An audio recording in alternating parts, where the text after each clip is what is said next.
All right, in this video, we're going to move on to rational functions and graphing rational functions.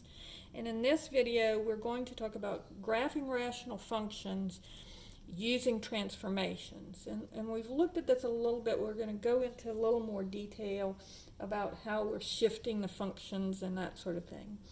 So first of all, let's recall when we looked at our reciprocal function,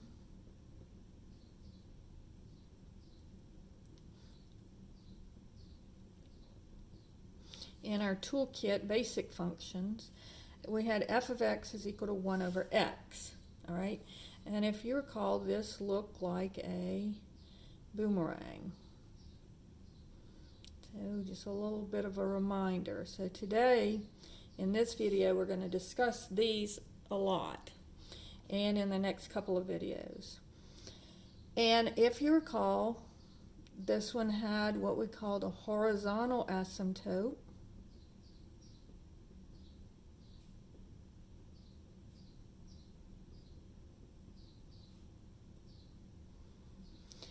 And it's where y is, it's the x-axis, so that's where y is equal to 0. And it deals with the end behavior that we talked about when we were dealing with polynomial functions. What's happening when x goes towards infinity and when x goes towards negative infinity? Well, what's happening is this is getting closer and closer to 0, but it never reaches 0. So if I put in a million, 1 over a million would be a very, very, very small fraction, but it's not equal to 0. If I put 1 over a billion, it would be even closer to 0. So the bigger the x gets, the smaller the y value gets, and it gets really close to 0 but never reaches it. Same thing with negatives. These answers here would be negative. 1 over negative a million would be a negative number, so that's why it's down here. And it'd be really, really small, but it would never reach 0. And so that's what a horizontal asymptote is what's happening as x goes towards positive infinity and what's happening when x goes towards negative infinity. Then we also have a vertical asymptote.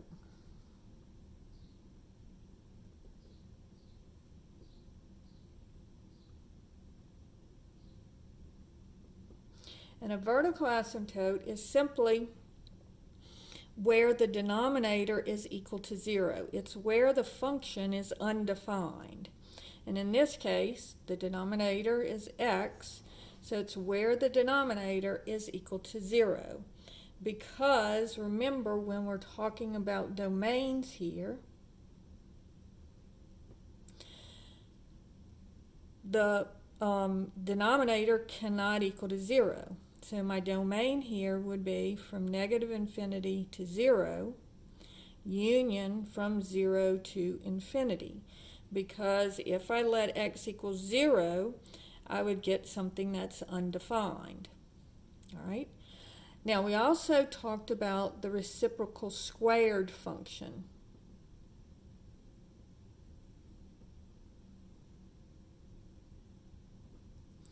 And if you recall, it was f of x is equal to 1 over x squared. So it's reciprocal, 1 over x, but then it's also squared. And if you remember this one, it looked like a volcano. All right. And so here, what we have is we still have that horizontal asymptote and we still have the vertical asymptote. But notice on this one, as x gets closer and closer to 0 from the left-hand side, it goes down, whereas when it gets closer and closer to 0 from the right-hand side, it goes up towards positive infinity. Here it's going down towards negative infinity. On this one, because it's squared, what's going to happen is as x gets closer and closer to 0 from, so like 0.001 negative, you're going to square that, and then, so it'll still be positive. So both of these go towards positive infinity. All right, so this one looks like a volcano, this one looks like a boomerang. So this is the reciprocal function and the reciprocal squared function. Now also, I want you to remember what happens when we put a negative on it. Now remember, the negative is a reflection. It flips it over. So this part here is going to flip down here. And then this part here is going to flip up here. So when we're looking at our vertical and horizontal asymptotes, notice that this one with no negative is in the first and third quadrant, and this one where it is a negative is in the second and fourth quadrant. And then if I have f of x is equal to the negative of 1 over x squared, same thing, it just gets flipped over, so this one moves down here, and this one moves down here. And so it's an upside down volcano.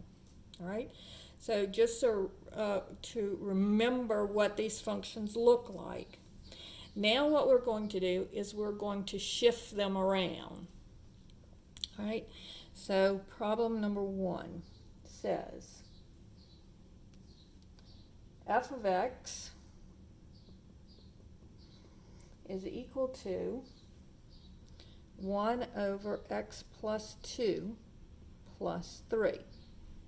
All right, so first let's look at our vertical asymptote. Our vertical asymptote is going to be always where the denominator is equal to 0.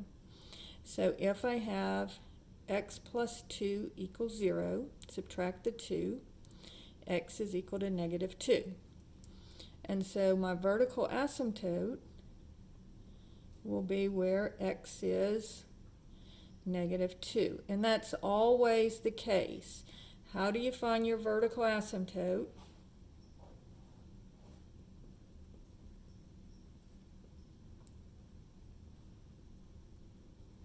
It's where the denominator equals 0. Okay, so the vertical asymptote is always where the denominator is equal to 0. So this would be x equals negative 2, negative 2. Now notice that this one is also shifted up 3. So just like normal, our y shift is kind of hanging off on the end, and it's the same sign as its function. So we have to remember what we learned a while back. So this is 3, where y is equal to 3, and it will be my vertical asymptote at y equals 3. Okay, and so on these problems, the vertical asymptote, the horizontal asymptote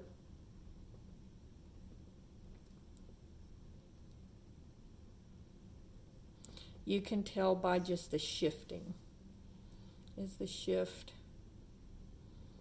in the y direction or the vertical direction. So the horizontal asymptote is the shift in the y direction. Now, we know that this is going to look like this because there's no negative up here. So this should be, and again, I'm not talking about the axes, I'm talking about the asymptotes. So from the asymptotes, it would be in the first and third quadrant. But we do have an x and a y intercept, so let's look at those. So remember, the x-intercept is where y equals 0. So if I make this 0, I have 0 is equal to 1 plus x plus 1 over x plus 2 plus 3. All right, to solve this, first let's subtract the 3 from both sides. And then I want to make both of my denominators the same, or I can cross multiply. So let's just do this one by cross multiplying. So this comes up and multiplies by this, and then the 1 comes up and multiplies by the 1. So negative 3 is multiplied by the x plus 2, and then the 1 is multiplied by the 1. Okay, so cross multiply. So this comes up here, this comes up here. So this gives us negative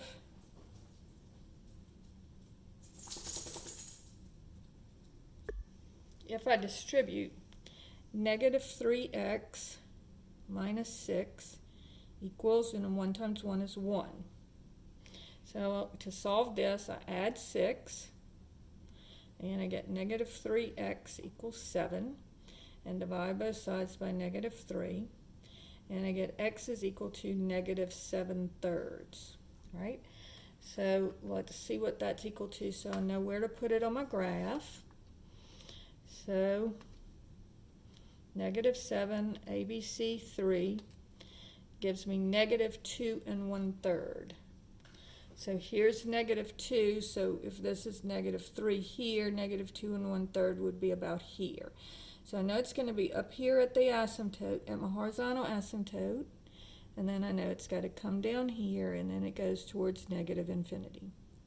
So just like I said, it's going to be in the first and third quadrants, right? So then, to find my y-intercept, I let x equal 0. So that's going to give me y is equal to 1 over 0 plus 2 would be 2 plus 3. So here y would be equal to 3 1/2. So here's 3, and my y-coordinate is going to be 3 1/2, so it would be about here if this is 4. And so now I've got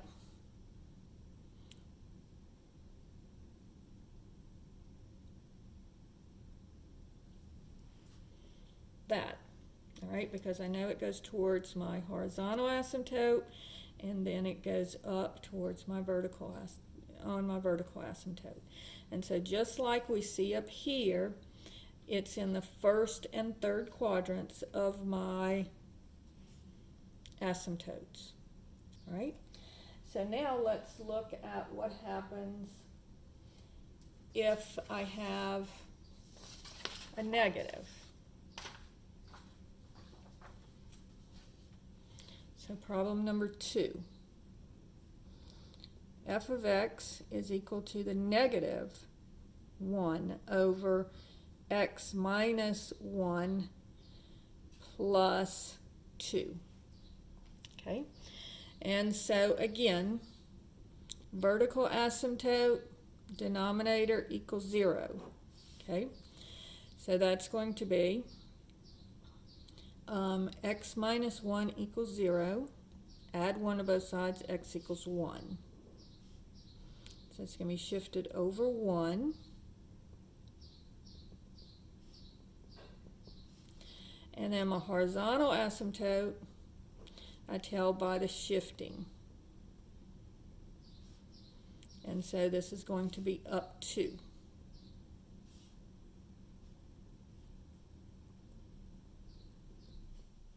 All right? And so this will be y is equal to 2. All right? Now we're going to find our x-intercept by letting y equal 0. So that would give me 0 is equal to negative 1 over x minus 1 plus 2. Now in this case, since this is negative, I'm just going to add this to both sides. So this just switches over, changes sides, changes signs. Notice that the negative 1 does not change signs, just the negative in the top, because you're just taking this whole fraction, which is negative, and you're moving it over. So it doesn't change anything except for it changes this sign from being positive to negative. Then I'm going to cross multiply. So 1 times 1 is equal to 2 times x minus 1. So this comes up here, this comes up here. And then distributing, I get 1 is equal to 2x minus 2. And then add the 2 to both sides. 3 equals 2x, and divide both sides by 2. So I get 3 halves equals x. And so 3 ABC2 equals 1 1/2, if you didn't know that. So my x-intercept, if this is 1, then 2 would be here, so my x-intercept would be here. And so notice that this one would be over here. When I find my y-intercept, I'm going to let x equal 0. And so that's going to give me y equals -1 over 0 minus 1, which is -1, plus 2.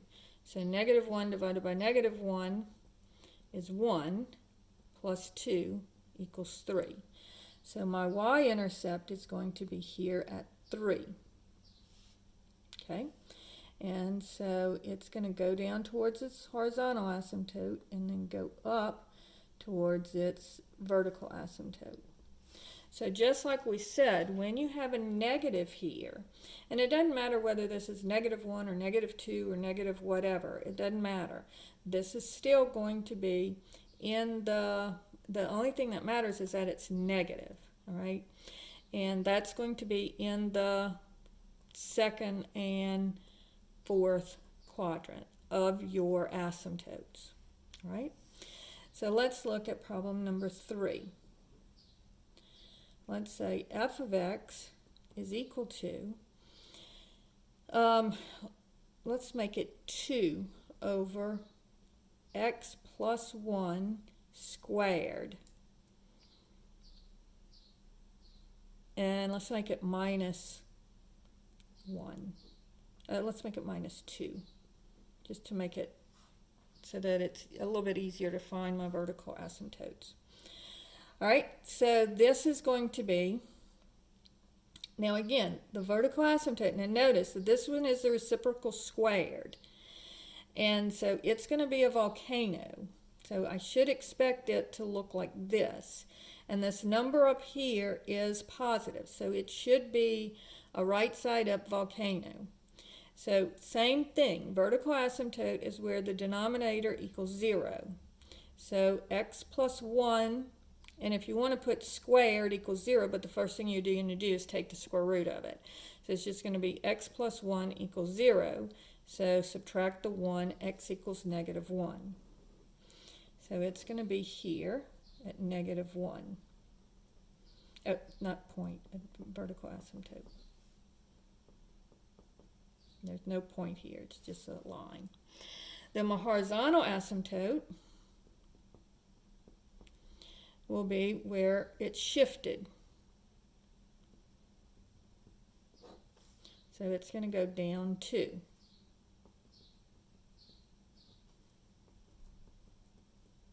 All right? Now this one should go like this, right? Let's see. So finding my x-intercept, I'm going to let y equal 0. So I get 0 is equal to 2 over x plus 1 squared minus 2. Now in this case, the 2 is negative, so I'm going to bring it over.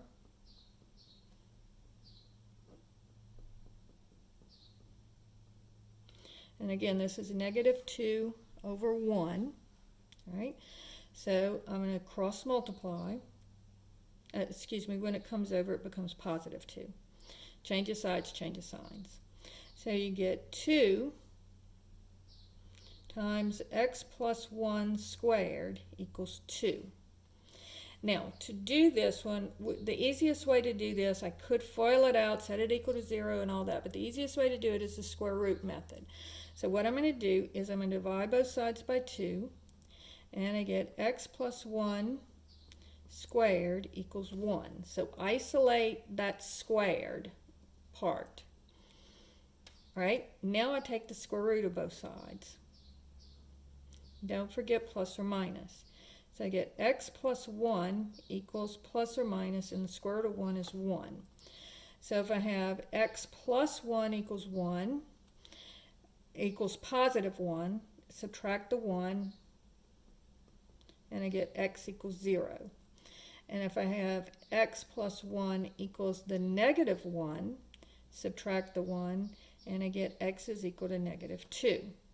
So I have 2 points here at 0 and at -2. All right. And so notice it's going to be down here. It's got to be close to its horizontal asymptote out on the edges for the end behavior. And it's going to come up and do this. And then same thing, close to the horizontal asymptote. And then it's going to come up and do this. And it is a right side up volcano just like we thought it was. Now, I didn't find the y-intercept because I already knew what it was, but notice if I go to find the y-intercept, I let x equal 0, so I get y is equal to 2 over, and 0 plus 1 would be 1 squared minus 2. And so 1 squared is 1, and 2 over 1 is 2, so I have 2 minus 2, which is 0. But I already knew that because remember, when my x-intercept is 0, then I also know that y-intercept is going to be 0 because it gives me the origin. Because I already know that when the y is 0, the x is 0, I've got the origin. But if you want to find it, you can. All right? If you find your y-intercept first, then you know that one of your x-intercepts is going to be 0. Okay? So let's work another one similar to this one, but let's make it negative. So if I have f of x is equal to -1 over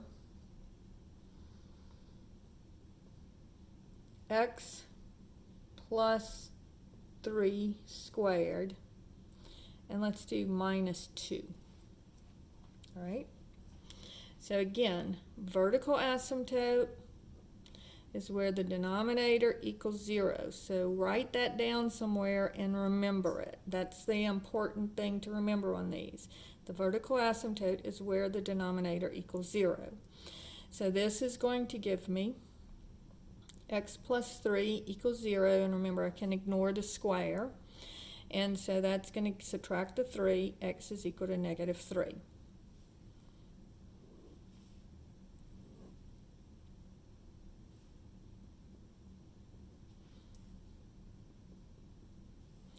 My horizontal asymptote, I look at the shift in the y direction, so it's just going to be y equals -2.